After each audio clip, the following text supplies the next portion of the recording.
I think we'll go ahead and get started, and then as people filter in, they'll filter in. But welcome everybody. Thank you so much for joining us tonight for tonight's session, Gearing Up for Your STEM Pathway. Before we start to get too much into the session, I always want to take a pause and thank our sponsors. We're sponsored by Honda, Start Small, and Amateur Radio Digital Communications. Giving them a shout out. And then just some housekeeping stuff really quick. As always, this session is being recorded. It will be posted on YouTube within the week. So if you want to watch this again, it'll be available, and I will post in the Google Classroom when it's up, and I'll make sure to include the link in there. There will also be a post-session survey to do after this evening, as well as a knowledge check. The post-session survey is already up on the Google Classroom, but the knowledge check isn't. But any links like the knowledge check, the video, all of those things, I will make sure to send out communications with you guys with their links once they're available. So if you go in and you don't see it tonight, don't worry about it. It's going to be posted within like the next couple of days. But if you have any questions, you can email outreach@swe.org. And I'll answer your questions. But we're going to go ahead and move into the session tonight. Our speaker today is Jayshree Seth. She is a scientist at 3M with 80 patents to her name. She is also 3M's first ever chief science advocate. She has had a long and distinguished career, which includes winning the SWE Highest Achievement Award. And I'm so excited to have Jayshree with us tonight. And now I'm going to pass things on over to her.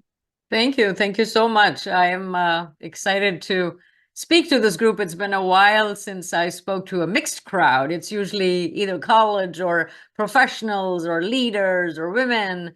And today we have both. So that's great.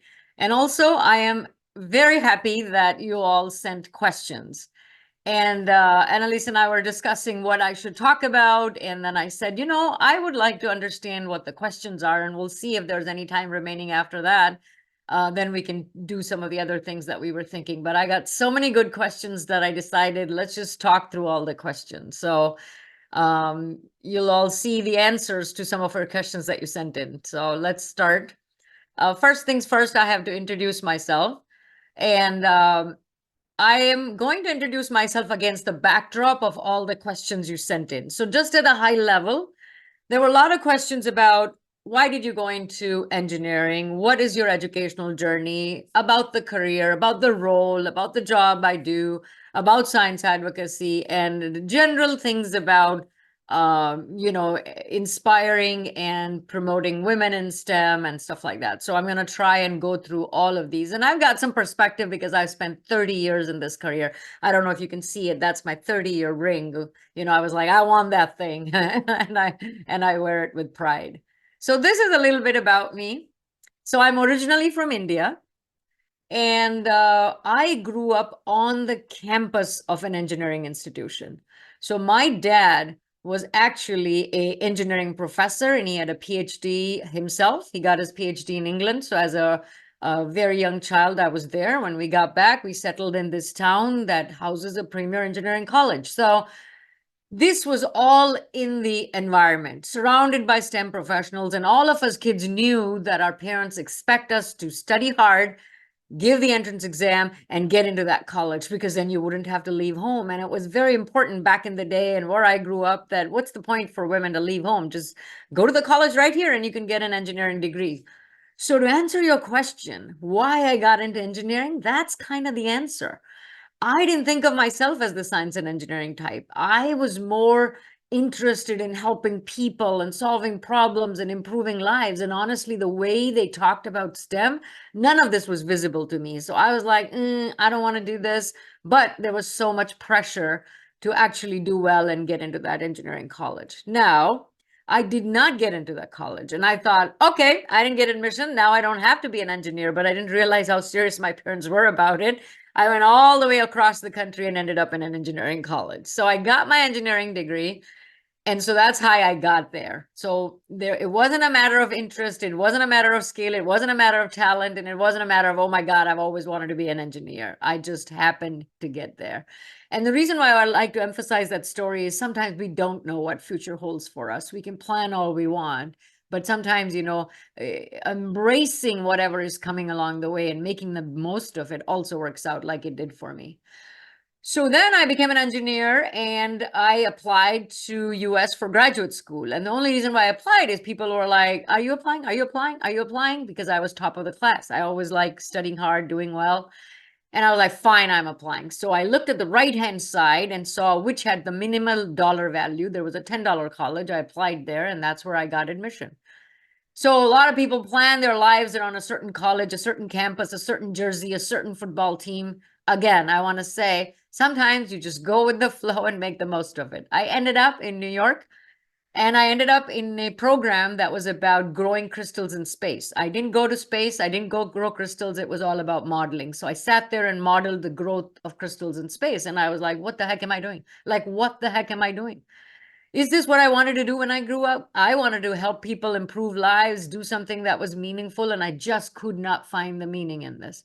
So I did something that most people don't do, which is like switch from my master's to PhD. For my PhD, I joined a project where I could actually make the connection to what I'm doing is going to help people. And so in that project is the process by which I figured out that in order to make a change, sometimes you go through the worst possible moments in your life. I did. And then I got a doctoral PhD work in growing diamond-like carbon film. So these are films that are very thin, very hard, and they allow tools to last longer because you coat the tools with this. So I thought, okay, this can help someone. I'm doing something that helps somebody. Then I got a summer job at 3M. 3M is in Minnesota. I came here, loved the place and all of that. And then they were interviewing for full-time positions. I interviewed, I got a job. So here I was working on diamonds and I ended up at 3M working on diapers. So I went from diamonds to diapers. So I had to work in something I had never seen. And I joked I'd never seen a diamond before either. So it doesn't matter. So I started actually working on tapes that I use for diapers. And then I progressively worked on many different things and I rose up the ladder and soon enough there I was as a corporate scientist. And then one day I got called to become the chief science advocate for the company. So I've had a 30-year career where I've experienced completely different technologies, different products, different research areas, different roles. And in that process, I also had a family. And so it was all about figuring out work and life semblance. And I call it work and life semblance instead of work and life balance, because balance to me means if work is high, home is low. If home is high, work is low. And I can't work that way. To me, semblance meant whatever I learned at work, I would use at home. Whatever I used at home, I would learn at work. So there was a resemblance between the two. And that is my philosophy that I write a lot about. So that's kind of my iconic career. And this is in words. For people tell me that they're either picture people or word people. So this is for people who are word people. So my bachelor's in chemical engineering from India, like I said, master's and PhD at Clarkson University in New York, master's of modeling crystal growth in space, PhD around plasma deposition of diamond-like films. And then how did I come to 3M? Somebody asked that, how did you get your job? I actually was there as a summer intern and I just got hired as a full-time position. And this is quite lucky because 3M does not hire in the place where I did my graduate work. So had I not been there as a summer intern, I probably wouldn't have ended up there. So summer internships are great. If you get an opportunity, do them because it gets you looking at the workplace and the workplace looking at you. And they go, well, this kid already knows, the place, the people. So it becomes an easier fit sometimes. So I worked on all sorts of different things. And then current role is corporate scientist and chief science advocate. And I can explain what that is. And I have 2 children. My son is 25. My daughter is 21. Hard to believe, but that's the truth. And now they tell me what I do wrong every day. And I'm waiting for that phase to be over. What have I worked on? I joined working on tapes for disposable diapers because that tape has a very important job. It's got to keep the diaper closed. And I got this new appreciation for that whole area, understanding that, listen, the child can never tell you what they want. So your end user cannot tell you what they want, and you have to still figure out what's the best possible solution for that baby diaper. Learned a lot of things through that. Then I worked on customer-facing projects. So our customers, big diaper manufacturers. I also worked in spaces around the technology that is used in diapers. Then I became a person teaching about product development. Then I moved to industrial adhesives and tapes division, another division that works on industrial tapes this time. So they go into different things like phones, planes, trains, automobiles. And I worked on many different things. All my projects have been about sustainability. And then in 2018, like I said, I was tapped into this role of chief science advocate. So one thing I'd like to describe for many of you who may not have this view of how things work in the corporate culture or industry. So you can come in as a T1 if you're a bachelor's, you can come in as a T2 if you're a master's, you come in as a T3 if you have a PhD. So I came into the organization at a T3 level because I had a PhD. Now you can either rise up along the ladder of just staying technical. So that would be T4, T5, T6, T7. T7 is the highest position. That is where I'm at right now. Everybody was super excited about it, but my daughter said, "Mommy, does that mean you're never going to get promoted again?" She dumped a bucket of cold water on me. It's like, no, I'm enjoying my ceiling. Let me enjoy. So I'm at that level. Had I decided to go into management, which is people management, so supervisory roles, then I would have been on the right side of this and going up the green and become director, vice president, and stuff like that.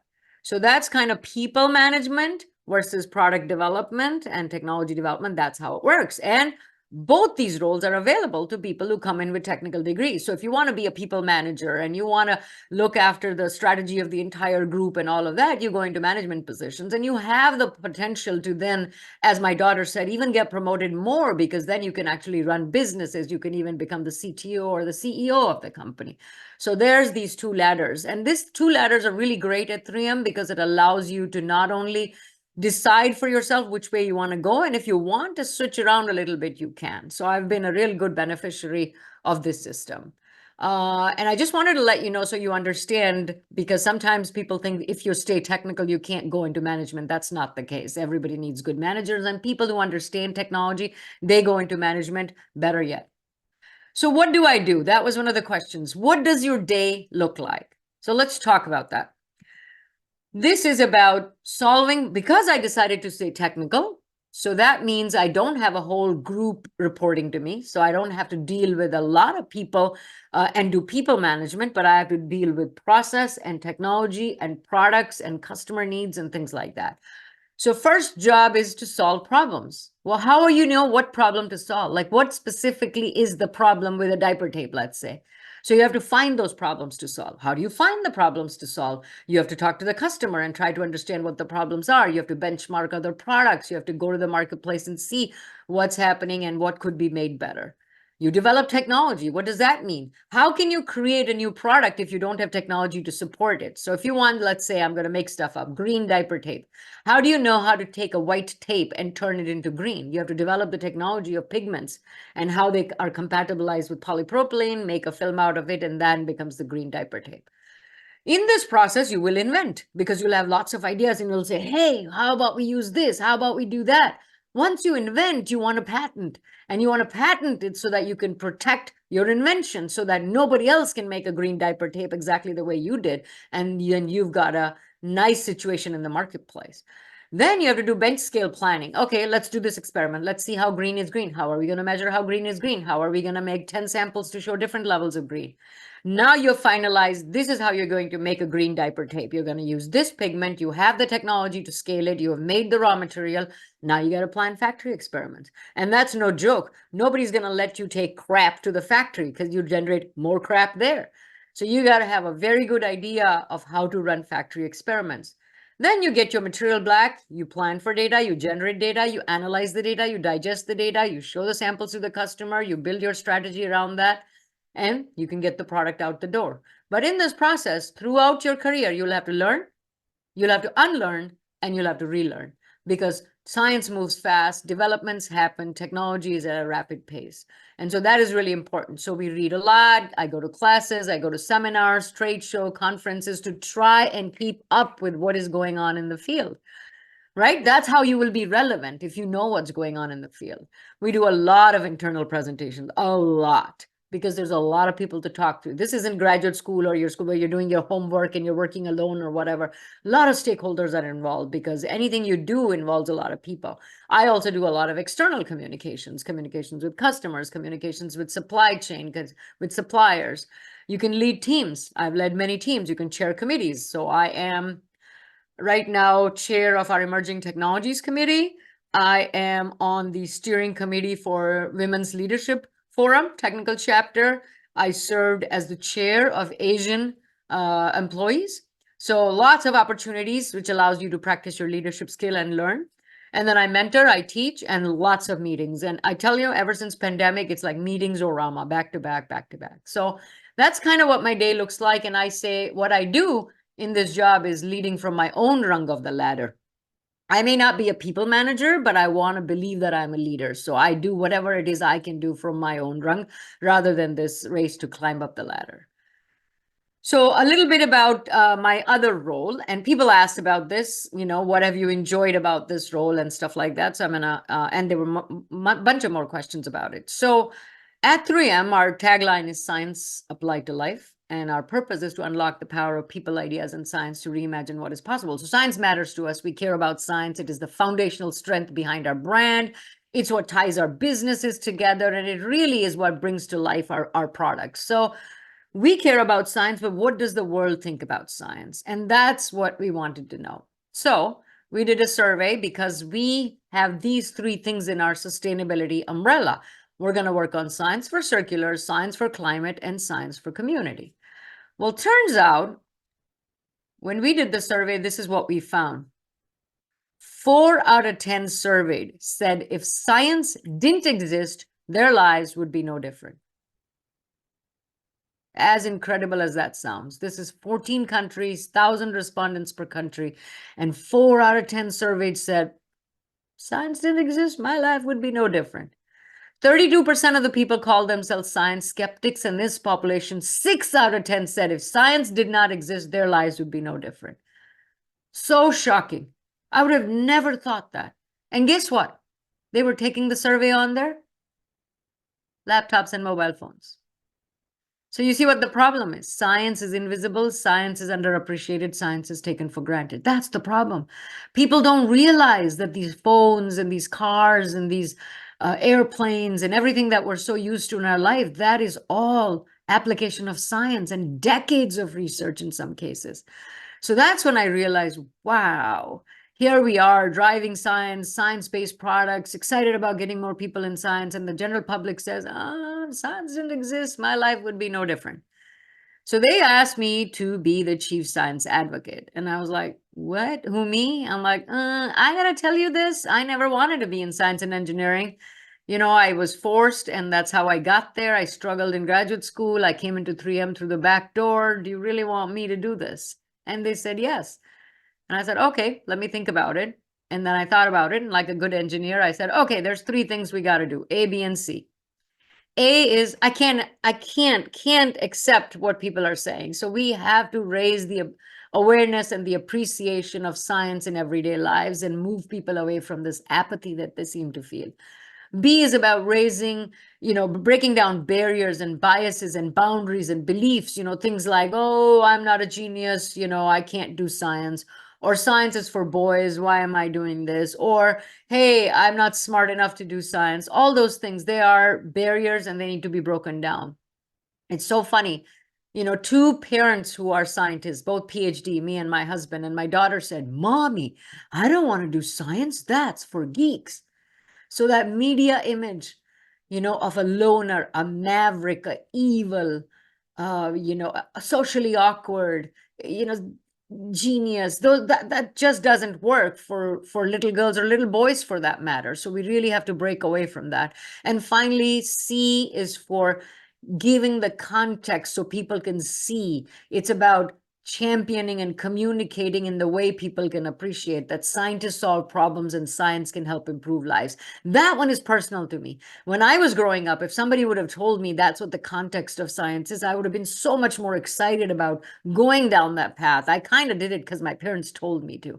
And then fast forward many years later, my daughter has the same issue. So I was like, my God, things haven't changed. And I really was committed to saying, we've got to change how we talk about science. You know, for somebody who didn't think that they were the science and engineering type, I have done quite well. I am at the highest level you can attain as a scientist at 3M. I have 80 patents to my name. I've been inducted into our Science and Innovation Hall of Fame. I've got the Society of Women Engineers Highest Achievement Award. And to this day, I think about all the students that we're missing out on, all those ideas, all those inventions, all those scientists, and all those students. Just the way we talk about STEM, the way we train, the way we track, the way we typify, we have to change that.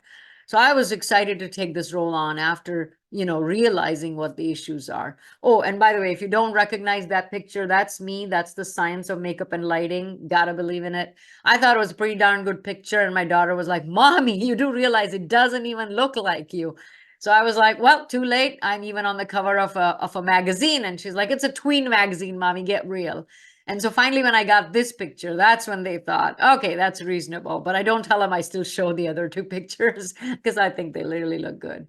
So I've been in this role now for 5 years, and it's been just an incredible journey. A lot of things that we have done in order to break down those barriers or remove the apathy people feel or communicate in a context that is important. So we did a storyteller's guide, because one of the issues that people saw was that scientists weren't communicating well. Well, you not need to be able to communicate what you do to attract other people to that field. So we have some really amazing scientists and storytellers who gave a lot of tips in that, and it's downloadable from our website. That's actually a picture of me and Janet in the lab, and that's one of the tapes I developed that we're holding up. We also did a podcast called Science Champions, where we answer a lot of questions that people have, students, educators, and then inventors, and we pick apart the data from our survey on the global perception of science. We did a series called Beyond the Beaker, where we wanted to show that people are scientists and scientists are people. We wanted to show they have families, they care about communities, they care about sports, they have other activities. And the reason to do that is people said, well, I don't know about them scientists. I don't want to be a scientist. I don't think they can have a life. And so all that Hollywood image of those scientists is really something that we needed to alter. And then in the pandemic, when, 43 million students, I think in the US alone, went boom, suddenly in remote learning, how do you keep the interest in science, which is so hands-on? So we actually decided to do this DIY series. In fact, I'm looking at it, it's the same shirt I'm wearing. And I did the experiment on baking soda and vinegar. And I had never done that before. So my kids were like, what kind of scientist are you? I'm like, I don't know. We never did this experiment. So we had one balloon. It was a pandemic. Nobody wanted to go out and get another balloon. I made it work, and it's all on Science at Home. It's a 3M website, all sorts of fun experiments to do with students to show the scientific concepts and be able to appreciate the science behind them. And then I write a lot, because I realized that people need to see some thought leadership around this area. So I talk about how you need to keep highlighting the connection of science with everyday lives. Otherwise, you get people saying, oh, if science didn't exist, it wasn't a problem. You have to spotlight the humans behind the innovation so people can see that there's actual real people working on them. And then you have to keep talking about STEM so you can encourage exposure and education. And then obviously another thing that I feel very strongly about and talk about is the problem of female underrepresentation. We have to shatter the stereotypes. We have to tell the wholesome story about science, that science solves problems and scientists can improve lives. I think it's important. We have to show the exposure and the environment so people see what science is like. We have to create allies and advocates. Men don't have to be adversaries in science. They can be allies and advocates, because it's not a zero-sum game. We will all benefit from it. And then we need metrics and measures, because sometimes without those metrics and goals, things don't move. People may have good intentions, but they don't move. So at 3M, we have created a lot of metrics that promote women and underrepresented minorities in science. In fact, I also wanted to put science behind my science advocacy. So I was able to convince 3M, which was really great, to sponsor research at Indiana University to understand belonging in STEM. And the work that we did, how to improve belonging in STEM, has just actually published in Nature. So I'm super proud of this work. I think one of the students asked this question, what are you really excited about? I know I'm a scientist. I've got 80 patents. I've got tons of products, out there in the world. What really makes me happy is the fact that I was able to do this research and really put science behind the fact. What I felt when I was growing up was communal goal incongruity. Professor Diekman at Indiana University talks about that. You want to do something that helps people, but what you're doing doesn't give you that feeling. Your brain feels the incongruity. So how do you make sure people feel the purpose in their STEM curriculum? What we found is if you just elicit a brief purpose reflection in a classroom, make people think about why you are pursuing what you're pursuing, it has a positive impact. We also found that it reduces stress, but we still found that minoritized women still felt a very high level of stress. So now what we're working on is I call PRISM. It is purpose reflection in STEM modalities, essentially a set of exercises that STEM curriculum can actually follow. So I know a lot of collegiates are signed on today. Please go and check out this article by myself and Professor Diekman. If you follow me on LinkedIn, you can find all these links there. And then bring it up to your professors and say, hey, let's do this purpose reflection, because it'll help everyone across the board to increase your belonging, to reduce your stress, and feel more that you have more communal and agentic goals in pursuing your degree. And that helps with the leaky pipeline issue. I know we're all committed to what we do, but at some point we start dropping out of the STEM pipeline. And that's why you don't end up with as many women as you want, and you don't end up with as many leaders as we want in women. So it's very important to increase our belonging in the field.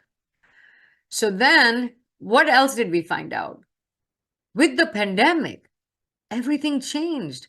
People said, whoa, science is important, because they saw how it provided the answer. So now people are connecting science to providing the answers to sustainability solutions, which I think is great, because that's a win-win. There's a lot of women and those who are underrepresented who want to solve pro-social goals. And now science is being connected to that. However, people said, we need more people in STEM, but we also need more diversity in STEM. We need more women and girls in STEM. Look at those numbers. This is 17 countries, 1,000 respondents per country, and the global numbers are so high. So there is a need. People are recognizing the impact of having that diversity in STEM. And that's how, and this was a question, so I'm answering, that's how I got to be in this docuseries, because we at 3M were racking our brains saying, how do we make sure people understand that you can come into STEM and still be able to contribute, and you don't have to have a cookie cutter way of doing it. And so we had this idea of creating a docuseries. It's called Not the Science Type, because I keep saying when I was growing up, I didn't think of myself as the science type. And it basically shows the story of 4 people. So Sierra Sevels, who was the first Black nuclear engineer, Gitanjali Rao, who's a young inventor. She's at MIT now. And then it's me, who came in with an interest in STEM, an interest in humanities and social sciences, but brought that interest into science. And then Jessica Teff, who is a microbiologist, but wanted to work in global health and public health, and how she carved her own career. So we wanted to show that you can have your different paths. You can come at it in any different way, but science needs you, and science needs you to be you and bring your diversity along. So if you can check it out, Not the Science Type, it's very nice, about 37 minutes, I want to say, 7 minutes per person. And it's just, an amazing docuseries to watch, and spread the word in your colleges and do viewing parties. And there's a questionnaire associated with, so you can actually host that. And it basically, the idea is that we want to change the constructs. There's lots of constructs would end up marginalizing women in a very male-oriented field. So how do we change those constructs? We have to dismantle the archetypes. The archetype of a scientist is something that really is puzzling for women to fit in. We have to shatter the stereotypes. And then finally, we have to eliminate the kind of typecasting and tokenism that happens when you end up in the field. So that was our basic idea with this docuseries. And it was launched during the Tribeca Film Festival. So I had the amazing opportunity to be there. And it was just a phenomenal experience. And again, if you would have asked 10-year-old me that you're going to be in a docuseries that wins many awards, I would have said, who, me? Just like if somebody would have said you'd be an award-winning engineer, I would say, who, me? So the reason why I'm sharing all of that is that there's a lot of things that we don't think we're capable of till you get to that point where you go, oh my gosh, I just did that. And that's why I want you to believe in yourself. You know, the reason why we're pushing all of this is the world requires innovation. Innovation needs science. Science demands diversity, and diversity warrants equity. And I firmly believe in it. And I was able to take this message to the White House. Believe it or not, I was invited to the White House when they launched the STEM Opportunity Alliance because they saw the kind of work we were doing advocating for women and underrepresented minorities. So that's the other thing I want to say. When you have an idea, and when you know you're on the right path, people will come out of the woodwork to help you and elevate your voice and amplify it, because that's what I've experienced. So then people asked a lot about the awards. I was surprised that there were so many questions about that. So I just created this slide. So the Hall of Fame at 3M is essentially people who have made significant contribution to business at 3M and technology and community. So that is an award. And I'm the first woman engineer ever to win that award and the fourth woman to win it. The rest are all chemists, and I'm a first chemical engineer. So that was when I won with two of my colleagues. So that year in 2019, three of us were the award winners, and we get this big trophy. We get a ceremony where the CEO, you know, gives us the award. So it's very nice. It's very nice. And now you're a member of Carlton Society. So every year when there's a Carlton Society event, you get to come in and you get to felicitate whoever is being inducted the next year. In that middle is my Distinguished Alumni Award from my alma mater in India. And they did the ceremony in New York because the president of the college, who also happens to be a woman, the only college in the category that is being run by a woman. And so she was there, and this was in New York. She gave me the award. It was very, very emotional for me. A lot of people gathered on the East Coast and came from all over. And it was like, oh my gosh, I ended up there, never even thinking that I would be, you know, so important that I'm getting this sash and all of that good stuff. The top right picture is me at the White House. I took so many selfies. I was just like going crazy. It's like, oh my God, I'm at the White House, you know, that kind of stuff. So it was pretty exciting. Underneath that are three pictures. I was also, as my daughter says, the lady in the 3M ad. So when 3M was doing a primetime ad, they wanted some scientists, and I ended up that it was gonna be me. So I said, well, I'm gonna make it about my story then. So I talk about how science is about working with people, because I wanted to dismantle this image of a crazy scientist working in the basement all by themselves. That is not how we work. You have to work with people, which is a great thing. So that was one ad. Second one I wanted to make about the thought process that you bring into inventing. And I talked about how babies can't tell you what they want. And I had to come up with best baby diaper tapes. And how do I do that? I had to think about what the customer wants and all of that. And the third one is about solving problems and making uncommon connections, that, you know, it just doesn't happen like that. It's a journey. You know, people think, oh, you have the idea and it's done. No, no, no. It's a long journey. Bottom left is National Inventors Hall of Fame in DC. And through a partnership with SWE, Karen Horting, who's the CEO of SWE, actually decided to showcase women engineers. And one of them they picked was me. And I was like, oh my God. And it just so happened I had ended up in DC and found out this is going on. I took a Uber, went over there, ran in, took a picture, and ran out because I was just so excited to see this. I'll be just very honest. Right in the National Inventor Hall of Fame, huge big things in the right in the lobby. So that was exciting. This picture is me in Milan. And I was given an award for sustainability by Milan's Women in Tech. And so I went there and I actually practiced enough Italian that I gave my thank you speech in Italian. It was only 3 lines long, but I did it in Italian. So that was nice. This is my Society for Women Engineers Achievement Award. And I won it during the year of the pandemic. So there was no actual ceremony and all of that. So I got it by mail, and that's the picture I took in my office. And that's my write-up in the SWE magazine about winning it. So people wanted to know what I won it for. It was like all these contributions like diaper tape and some of the other products that I've kind of worked on. So that is that. And then let's see. People asked about perspective and careers. And this is what I usually tell people. So this is a little philosophical, but I think our careers basically have three phases or three parts to them. The first one I call is the formative meandering. The second I call the road of discovery. And the third is the path to enlightenment. And I honestly believe I'm at that path to enlightenment stage now. So what is formative meandering? As you can imagine, formative meandering is when you are learning lessons you didn't even know you learned. And I'll give you examples. Like I had no idea that when I did not get admission into my hometown school and I went all the way down south in India. So that's like going from Ireland to Portugal, different language, different food, different customs, different norms, all of that. For those of you who know how India works, it's like Europe, but it's in one country. So you got completely different cultures and languages all over. And I learned so many lessons during that. The ability to not just survive, but actually thrive in an environment where you could not even read the signs on the buses and know where to go.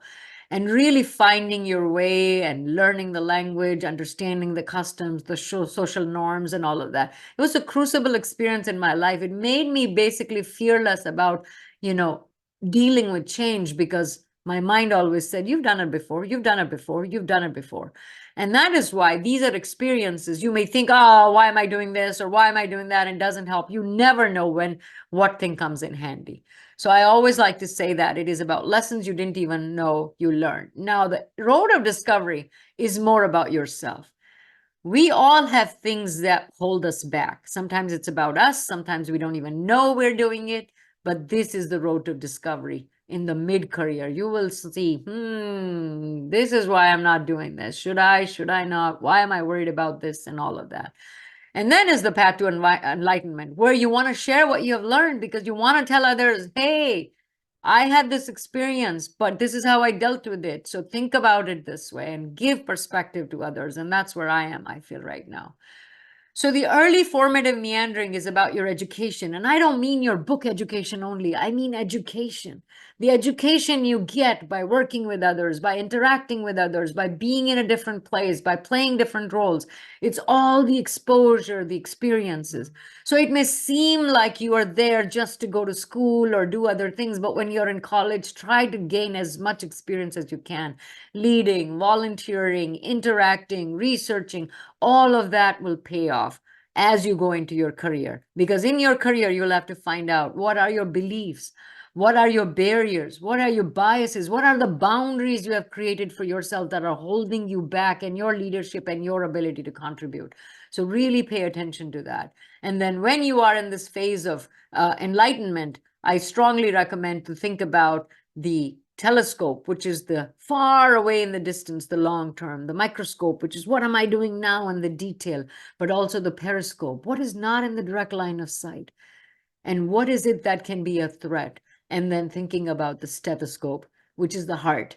You have to lead with heart. People will not follow if you forget that you have a heart and if you forget that others do too. And then horoscope, which means you have to make sure you understand the reason why you got there is not just you. Luck has always got a chance in a role to play. And that's what gives humility. So that's what I call this true scope of leadership, is having all of these elements in there. And I write a lot about these kinds of things. So where I'm at now, I think we have to make sure we pay attention to the entire ecosystem of science.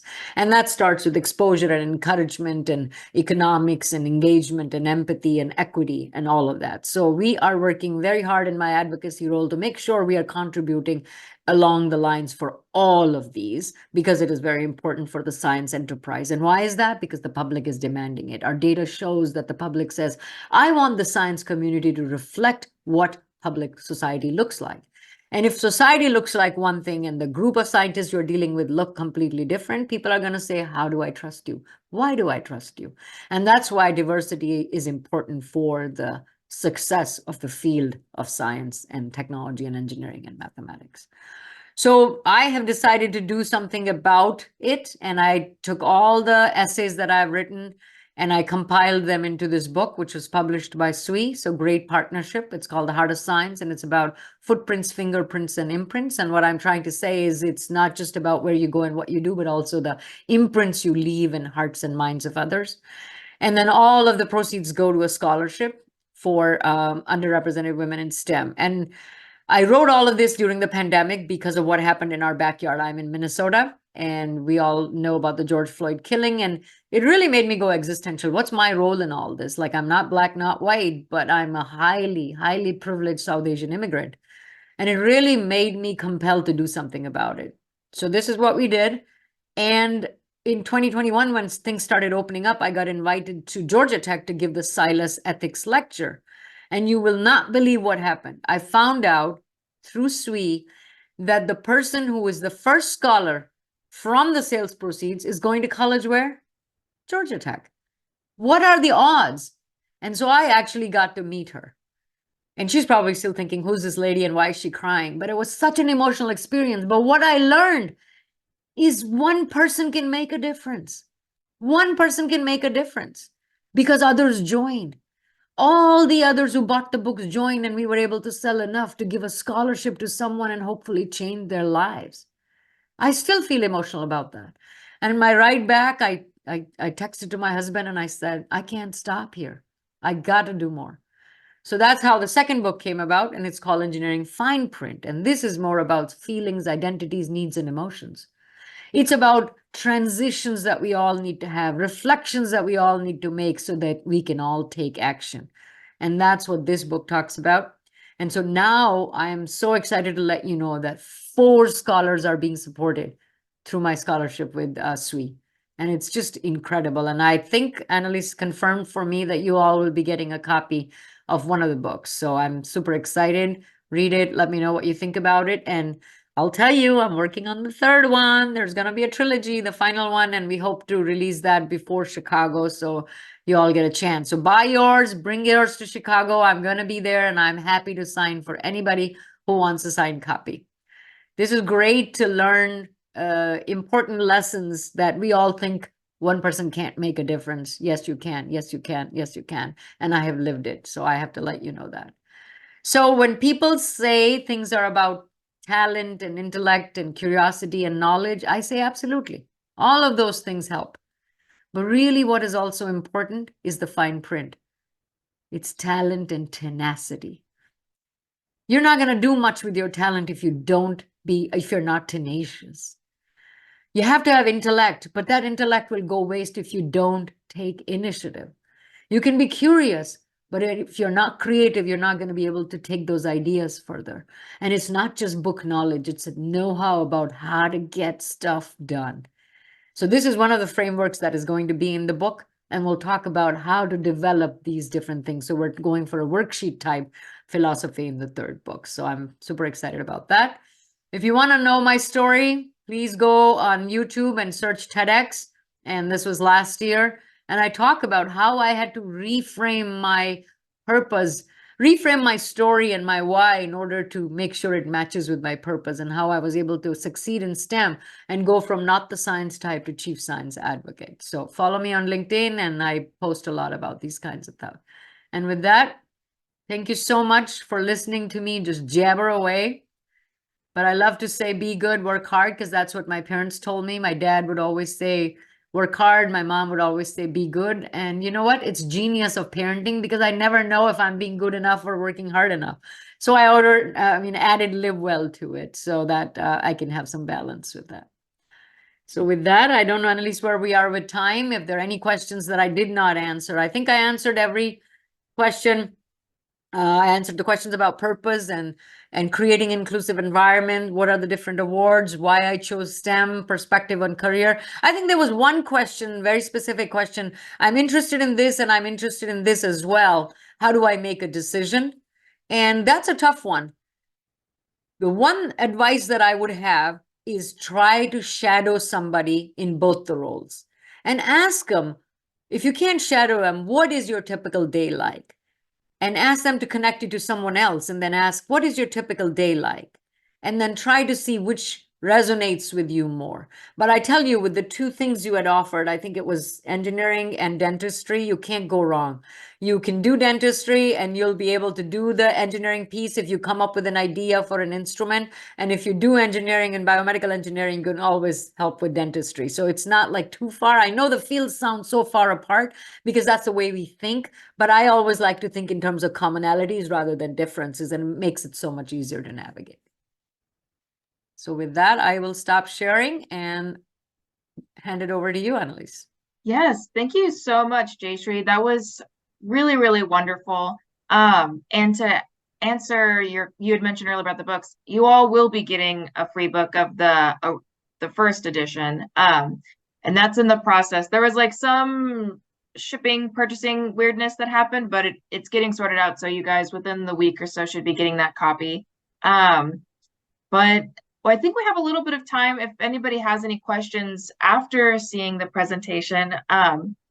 It looks like we have one question already from somebody. Perfect. Let's do it. They have a question about patents. They asked if you need to be active in the marketplace or have a business to have a patent. No. And the US Patent Office is actually very kind to individual inventors. You can just go on the website and check out, and they help you. It doesn't even cost much if you're an independent inventor. So yeah, if you have an idea that you think is patentable, look at what else is already patented, make sure that it is something that is not patented, and then go for it. Perfect. One person asked like what you feel like are some advantages to joining SWE. Yep. No, there are lots of advantages. You get a sense of community. You try to baseline and benchmark against others. Am I feeling what others are feeling? It allows you to raise the questions and concerns that you may have that can get elevated up to a forum. SWE has a place in shaping policy at the highest levels. And so your voice is going to get elevated and heard. And then you have the opportunity to be mentored. You have the opportunity to interview. You have the opportunity to listen to perspective. And so it's very important, I feel. Really good points. Someone else asked, when you don't have motivation, what do you do to get it back?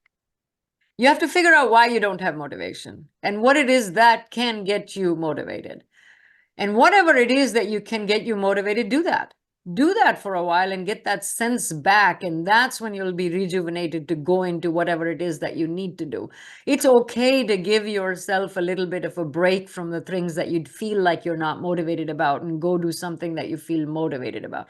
It's the funniest thing. You'll be doing that other thing and you'll be thinking about ideas for how you can shape your thinking in the other. So yeah, take time to understand what you're feeling, name the feeling, and also write down why you're feeling that way. And that may help you understand and discuss with others. And if others are feeling the same thing, then there may be a bigger theme at play there.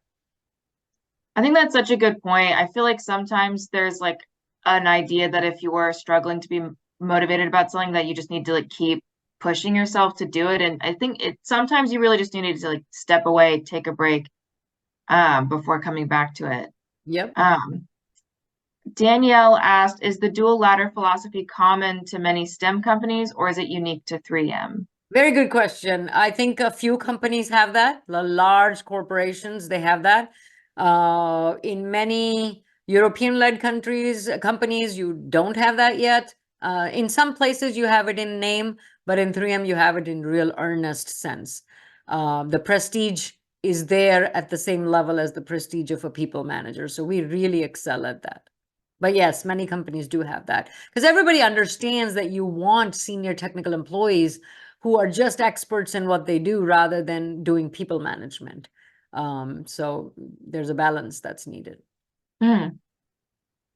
Really good. One person asked, what did you do outside of school that helped you prepare for your career?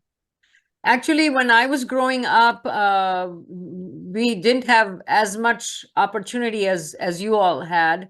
So I was only doing some sports and then participating in any kind of competition that we had in school. So I really liked writing, so I would participate in essay writing, debate and things like that.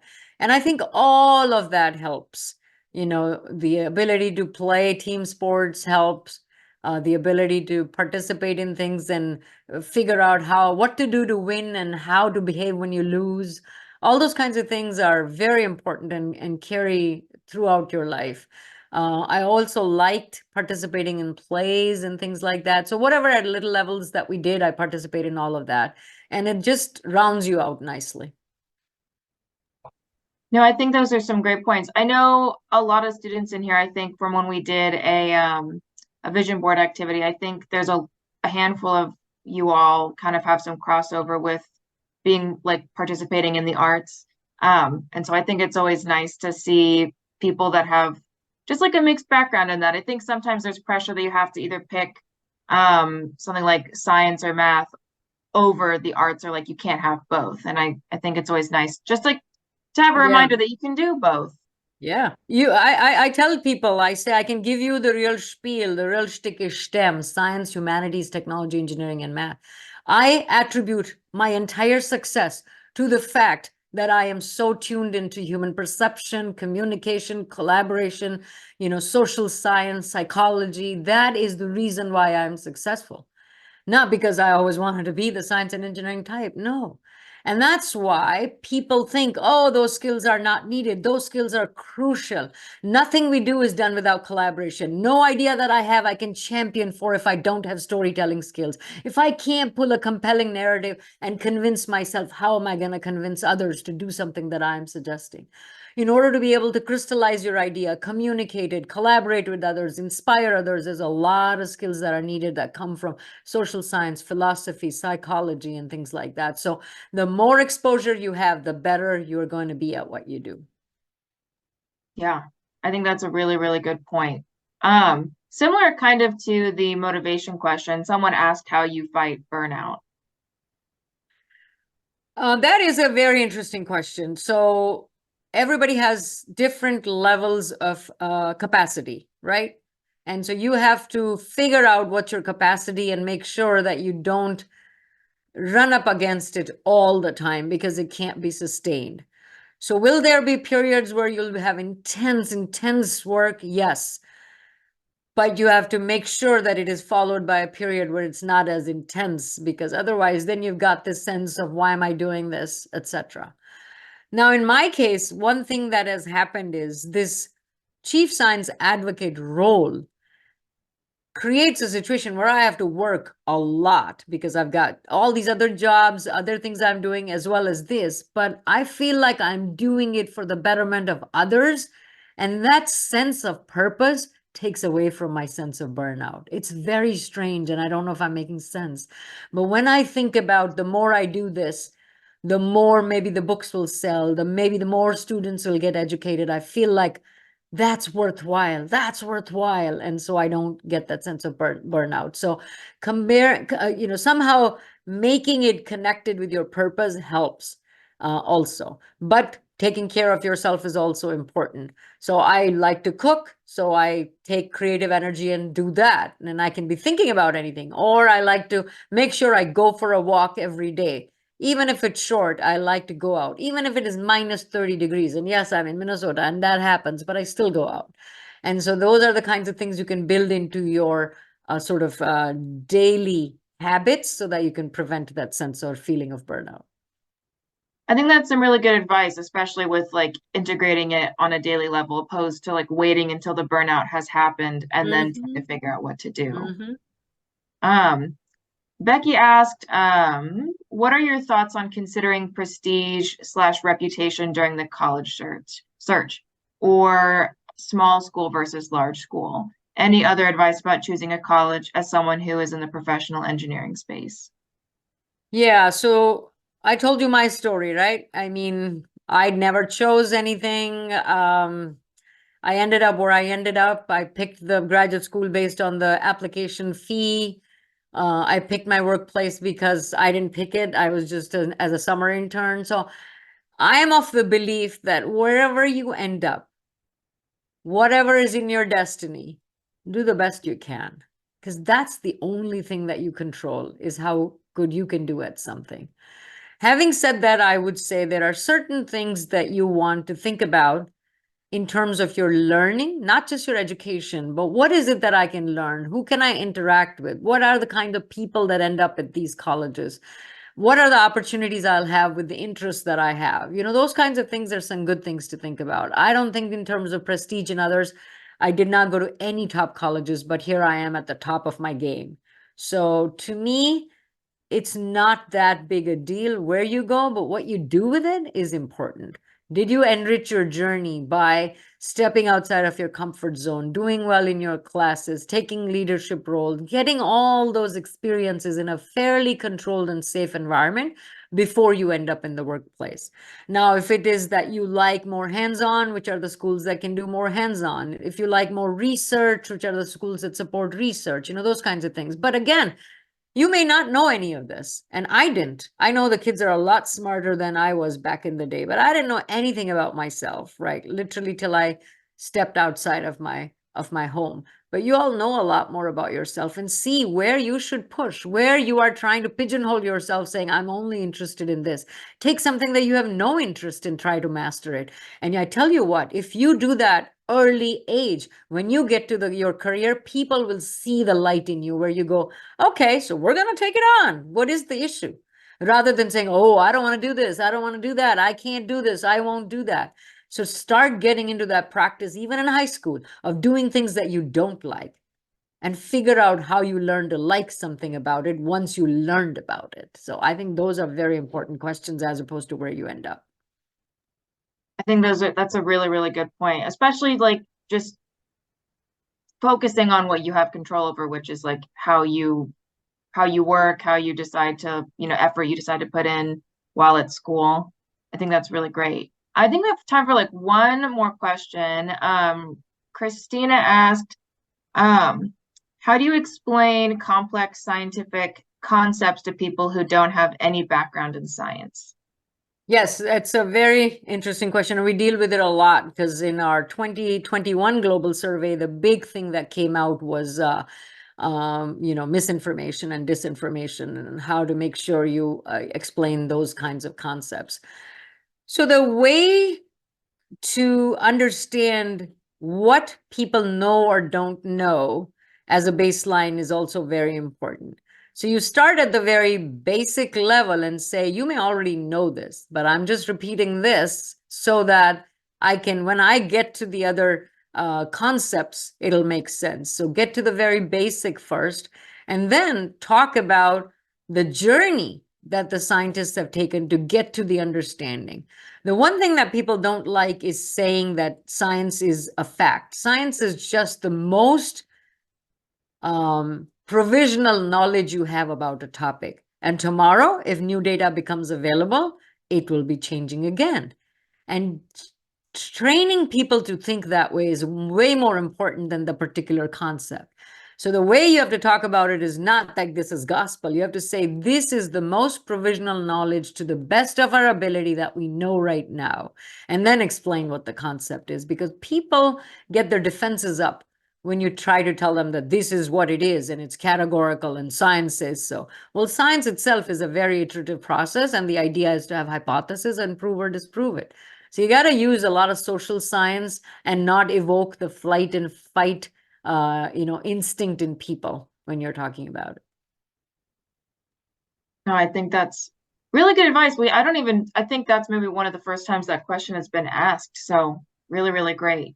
Yeah, no, I write a lot about that in my book, actually. There's a whole chapter on that.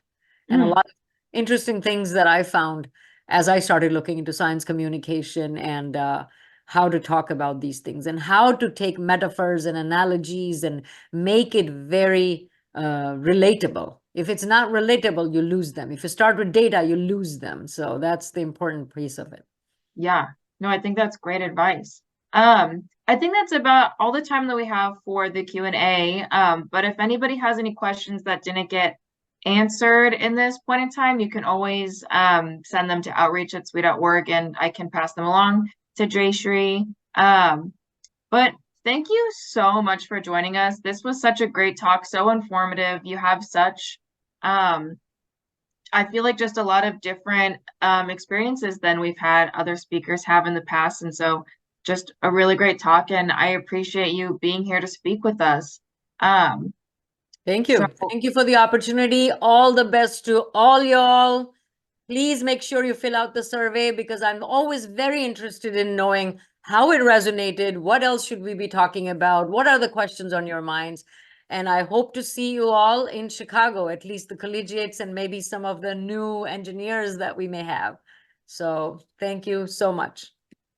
yes, thank you, Jayshree. You are free to go. And then everybody else, we will be moving on to the next portion of this session tonight. We will be splitting up into two breakout rooms. We're joined tonight by collegiate SWE members, and they're going to be giving a presentation to you all, and then kind of just talking about like their college experience as SWE members. But give me 1 second because I have to put you all into breakout rooms. So let me get that all split up here. All right, welcome back, everybody. People are gonna let everybody filter in for a second before we just do our closing statements.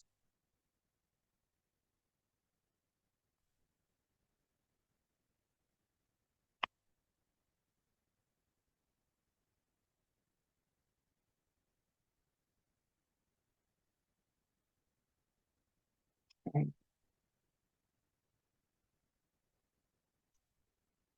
Cool. I think everybody's looks like they're about filtering back in. So perfect. Thanks so much, everybody. Hopefully the breakout rooms, that was helpful.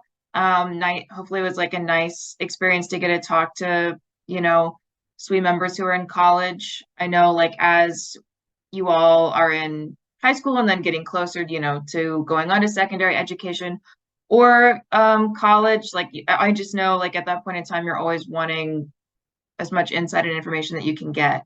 And I want to give like a huge thank you and shout out to all of our collegiate volunteers. Truly, thank you so much for giving up an evening and joining us and coming and speaking with all of the SHLA students. It means a lot, and it's just really great to have them be able to have a chance to connect with you all. This is pretty much like the end for our session. If anybody has any questions, you can always email me at outreach@swe.org. I'll give another shout out to our sponsors, Honda, Start Small, and Amateur Radio Digital Communications. Just as a reminder for all of the SHLA students, there will be a knowledge check posted either tomorrow or Wednesday. And then there's also the post-session survey that's already available on the Google Classroom. When this recording is available, I'll send out a message to you all for you to be able to view it. But I'll just be keeping you posted as things become available on Google Classroom. And keep your eyes peeled for messages from me for the upcoming SHLA sessions. There will be one. I think we're adding one, so keep your eyes out peeled for that. But I think that's everything for tonight. You guys are all free to go. I hope you have a great rest of your evening. And thank you so much all for coming.